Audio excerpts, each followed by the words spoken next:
Ollaan poljettu. Ja kohta ollaan Hangossa, Leena, hei. Hieno homma. Näkyy. Olen Anita Valmiala ja toivotan teidät sydämellisesti tervetulleiksi Hankoon, Suomen etelään. Olemme täällä Neljän Tuulentuvan rannalla. Olemme tässä historiallisessa ravintolassa, mikä Mannerheim jätti meille muistoksi. Hän omisti tämä 5 vuotta ja tässä näkee kuvat. Ensimmäinen rakennus on tehty 1904, eli on vanha. Tämä on auki kesäisin ja voi nauttia. Ja tässä tuolit, mikä on kuuluu tähän ravintolaan, niin ne on Mannerheimin tuomat Ranskasta. Missä se rakkauden polku on? Se on kyllä tuossa kasinon kohdasta lähtee tonne kallioille. Just.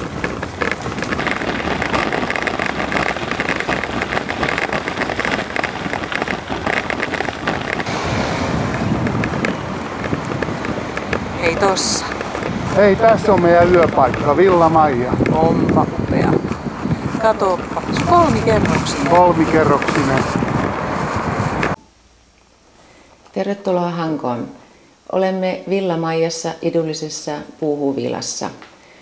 Talo on valmistunut 1888 ja sen valmistutti itselleen paikallinen tullikamreeri. Hyvää huomenta. Huomenta. Saisiko olla tuoremehua? No, kyllä, kiitos. Mitä muuta haluaisit ottaa aamiaiseksi? No, ajattelin leikkeleitä, ruisleipää ja kahvia. Selvä. Kiitoksia. Siinä on sitten vierassatama. Vierassatama.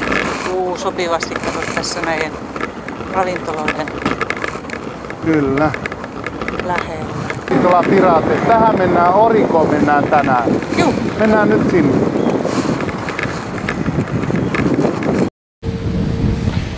No niin, olemme siis nyt ravintola Orikossa Hangossa ja ravintola on ollut olemassa vuodesta 1989 lähtien ja viimeisillä omistajilla, eli minulla ja vaimolla, niin nyt viimeiset 10 vuotta. Mistä olemme kuuluisia, niin varmasti ainakin saaristolaispöydästämme, joka on siis iso kalatuotteisiin keskittyvä kylmäpöytä.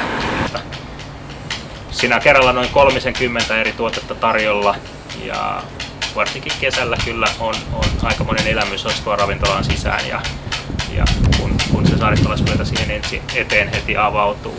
Toinen sellainen painopistealue, mitä me tehdään täällä Orikossa, on lähiruoka.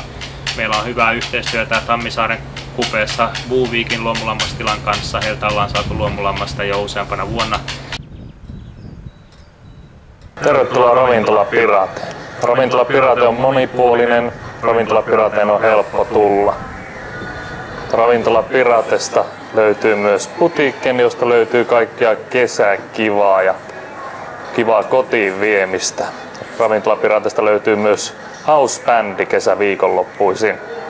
Ruokana meillä on saariston makuja, sisältää skaagenia, sisältää raalilohta, keitettyjä perunoita, erittäin hyvä pikkuvalmi-räpellys ja sekin myös täyttävä. Pääruokset on ankkaa punaviinisoosilla, valkoisilla perunoilla, talon kasviksilla. Tälläkin ruoasta tulee erittäin mainio itse tekemäni tuo rabarperi uunijäätelö. Mennään. Tälläkin ruoasta sitten rabarperi uunijäätelö. Siellä on vohvelipohjan rabarperista tehnyt semmoinen ilokkeen rabarperi-jogurtti jäätelö päällä sitten marjankin vaahto. Olemme Hangon länsisatamassa Voimakasiinin terassilla. Tämä valtava Voimakasiini-rakennus rakennettiin tänne Hankoon 1900-luvun alussa, kun Suomeen oli perustettu valio.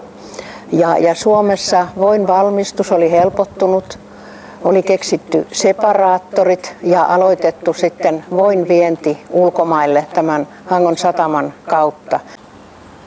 Tämä vesitorni on hyvin suosittu matkailijoiden keskuudessa. Hyvin monet haluavat nähdä ne komeat näkymät yli Hankoniemen. Ja tuo väri, moni ihmettelee miksi se on tuon värinen aika voimakkaan punaruskea. Se väri on sellainen, kun ilta-aurinko laskee näihin Hangon rantakallioihin, niin niissä on ihan sama väri kuin tuossa meidän vesitornissamme.